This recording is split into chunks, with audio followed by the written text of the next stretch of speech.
Praise the Lord. இன்றைக்கு daily dose of divine சேனல்ல 1 கொரிந்தியர் 9ஆம் அதிகாரம் மற்றும் சங்கீதம் 135ஆம் அதிகாரமும் வாசிக்க கேட்போம்.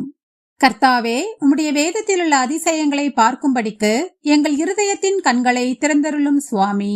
ஆமேன். 1 கொரிந்தியர் 9ஆம் அதிகாரம். நான் அப்போஸ்தலன் அல்லவா? நான் சுயாதீனன் அல்லவா? நம்முடைய கர்த்தராகிய இயேசு கிறிஸ்துவை நான் தரிசிக்கவில்லையா? கர்த்தருக்குள் நீங்கள் என் கிரியையாய் இருக்கிறீர்கள் அல்லவா? நான் மற்றவர்களுக்கு அப்போஸ்தலனாய் இராவிட்டாலும் உங்களுக்கல்லவோ அப்போஸ்தலனாய் இருக்கிறேன். கர்த்தருக்குள் நீங்கள் என் அப்போஸ்தல ஊழியத்திற்கு முத்திரையாய் இருக்கிறீர்களே. என்னை நியாயம் விசாரிக்கிறவர்களுக்கு நான் சொல்லுகிற மாறுத்திரமாவது, புசிக்கவும் குடிக்கவும் எங்களுக்கு அதிகாரம் இல்லையா? மற்ற அப்போஸ்தலரும் கர்த்தருடைய சகோதரரும் கேபாவும் செய்கிறது போல மனைவியாகிய ஒரு சகோதரியை கூட்டிக் கொண்டு திரிய எங்களுக்கும் அதிகாரம் இல்லையா? அல்லது கைத்தொழில் செய்யாதிருக்கிறதற்கு எனக்கும் பர்னபாவுக்கும் மாத்திரந்தானா அதிகாரமில்லை?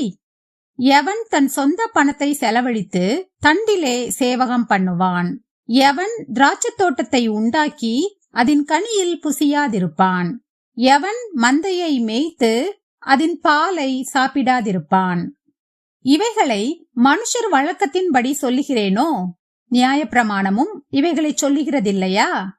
போரடிக்கிற மாட்டை வாய் கட்டாயாக என்று மோசேயின் பிரமாணத்திலே எழுதியிருக்கிறதே. தேவன் மாடுகளுக்காகவே கவலையாயிருக்கிறாரோ? நமக்காகத்தான் இதை சொல்லுகிறாரோ? உழுகிறவன் நம்பிக்கையோடே உழவும், போரடிக்கிறவன் தான் நம்புகிறதில் பங்கடைவேன் என்கிற நம்பிக்கையோடே போரடிக்கவும் வேண்டியதே. ஆகையால் அது நமக்காகவே எழுதியிருக்கிறது. நாங்கள் உங்களுக்கு ஞான நன்மைகளை விதைத்திருக்க உங்கள் சரீர நன்மைகளை அறுத்தால் அது பெரிய காரியமா? மற்றவர்கள் உங்களிடத்திலே இந்த அதிகாரத்தை செலுத்தினால் அவர்களிலும் நாங்கள் அதிகமாய் செலுத்தலாம் அல்லவா?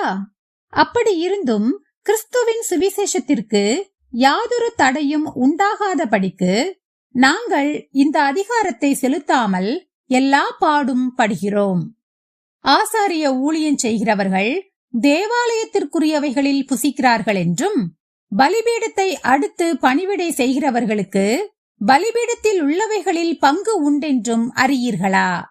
அந்தபடியே சுவிசேஷத்தை அறிவிக்கிறவர்களுக்கு சுவிசேஷத்தினாலே பிழைப்பு உண்டாக வேண்டும் என்று கர்த்தரும் கட்டளையிட்டிருக்கிறார். அப்படியிருந்தும் நான் இவைகளில் ஒன்றையும் அனுபவிக்கவில்லை. இப்படி எனக்கு நடக்க வேண்டும் என்று இவைகளை நான் எழுதுகிறதும் இல்லை. என் மேன்மை பாராட்டலை ஒருவன் அவத்தமாக்குகிறதை பார்க்கிலும் சாகிறது எனக்கு நலமாயிருக்கும். சுவிசேஷத்தை நான் பிரசங்கித்து வந்தும் மேன்மை பாராட்ட எனக்கு இடமில்லை. அது என் மேல் விழுந்த கடமையாயிருக்கிறது. சுவிசேஷத்தை நான் பிரசங்கியாதிருந்தால் எனக்கு ஐயோ! நான் உற்சாகமாய் அப்படி செய்தால் எனக்கு பலன் உண்டு. உற்சாகமில்லாதவனாய் செய்தாலும் உக்கிரான உத்தியோகம் எனக்கு ஒப்புவிக்கப்பட்டிருக்கிறதே. ஆதலால் எனக்கு பலன் என்ன? நான் சுவிசேஷத்தை பிரசங்கிக்கையில் அதை பற்றி எனக்கு உண்டாயிருக்கிற அதிகாரத்தை முற்றிலும் செலுத்தாமல் கிறிஸ்துவின் சுவிசேஷத்தை செலவில்லாமல் ஸ்தாபிப்பதே எனக்கு பலன். நான் ஒருவருக்கும் அடிமைப்படாதவனாயிருந்தும் நான் அதிக ஜனங்களை ஆதாயப்படுத்திக் கொள்ளும்படிக்கு என்னைத்தானே எல்லாருக்கும் அடிமையாக்கினேன். யூதரை ஆதாயப்படுத்திக் கொள்ளும்படிக்கு யூதருக்கு யூதனைப் போலவும், நியாயப்பிரமாணத்துக்கு கீழ்ப்பட்டவர்களை ஆதாயப்படுத்திக் கொள்ளும்படிக்கு நியாயப்பிரமாணத்துக்கு கீழ்ப்பட்டவனைப் போலவும் ஆனேன். நியாயப்பிரமாணம் இல்லாதவர்களை ஆதாயப்படுத்திக் கொள்ளும்படிக்கு அவர்களுக்கு நியாயப்பிரமாணம் இல்லாதவனைப் போலவும் ஆனேன். அப்படி இருந்தும் நான் தேவனுக்கு முன்பாக நியாயப்பிரமாணம் இல்லாதவனாயிராமல் கிறிஸ்துவின் பிரமாணத்துக்குள்ளானவனாயிருக்கிறேன். பலவீனரை ஆதாயப்படுத்திக் கொள்ளும்படிக்கு பலவீனருக்கு பலவீனனைப் போல் ஆனேன். எப்படியாகிலும் சிலரை ரட்சிக்கும்படிக்கு நான் எல்லாருக்கும் எல்லாம் ஆனேன். சுவிசேஷத்தில் நான் உடன் பங்காளியாகும்படிக்கு அதிநிமித்தமே இப்படி செய்கிறேன். பந்தய சாலையில் ஓடுகிறவர்கள் எல்லாரும் ஓடுவார்கள், ஆகிலும் ஒருவனே பந்தயத்தை பெறுவான் என்று அறியீர்களா? நீங்கள் பெற்றுக்கொள்ளத்தக்கதாக ஓடுங்கள்.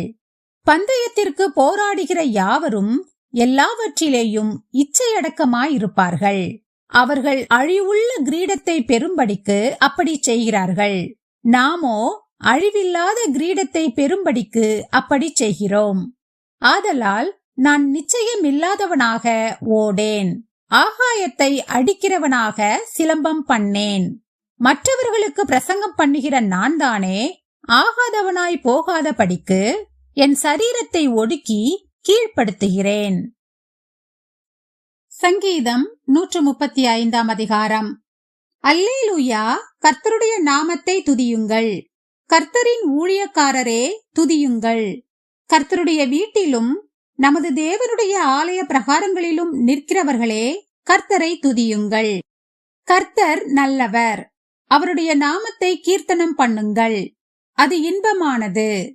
கர்த்தர் யாக்கோபை தமக்காகவும் இஸ்ரவேலை தமக்கு சொந்தமாகவும் தெரிந்து கொண்டார். கர்த்தர் பெரியவர் என்றும் நம்முடைய ஆண்டவர் எல்லா தேவர்களுக்கும் மேலானவர் என்றும் நான் அறிவேன். வானத்திலும் பூமியிலும் சமுத்திரங்களிலும் எல்லா ஆழங்களிலும் கர்த்தர் தமக்கு சித்தமானதை எல்லாம் செய்கிறார்.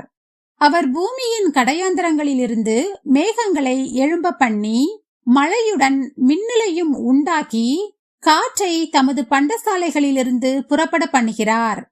அவர் எகிப்திலே மனுஷருடைய தலைப்பிள்ளைகளையும் மிருகத்தின் தலையீற்றுகளையும் அடித்தார். எகிப்து தேசமே, உன் நடுவில் பார்வோன் மேலும் அவனுடைய எல்லா ஊழியக்காரர் மேலும் அடையாளங்களையும் அற்புதங்களையும் அனுப்பினார்.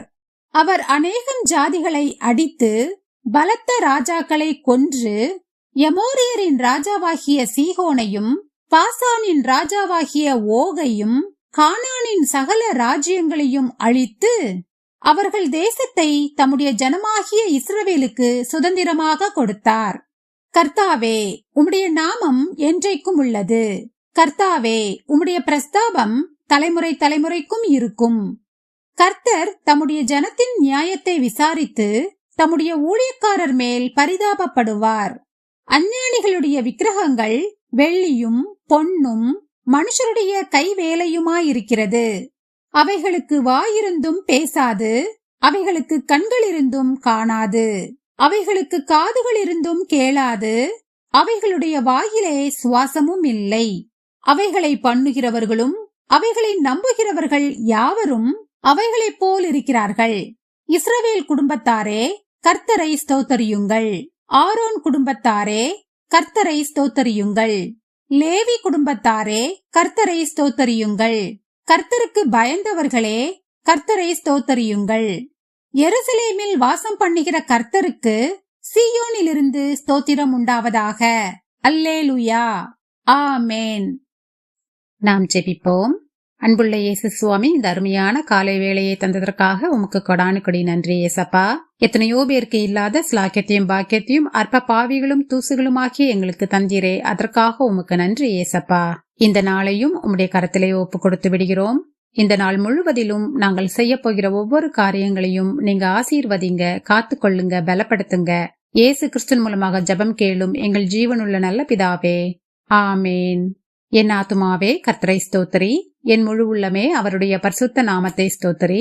என் ஆத்துமாவே கர்த்தரை ஸ்தோத்திரி, கர்த்தர் செய்த சகல உபகாரங்களையும் மறவாதே. ஆமேன், ஆமேன். நாம் அடுத்த நாள் வேத வாசிப்பில் சந்திப்போம். God bless you.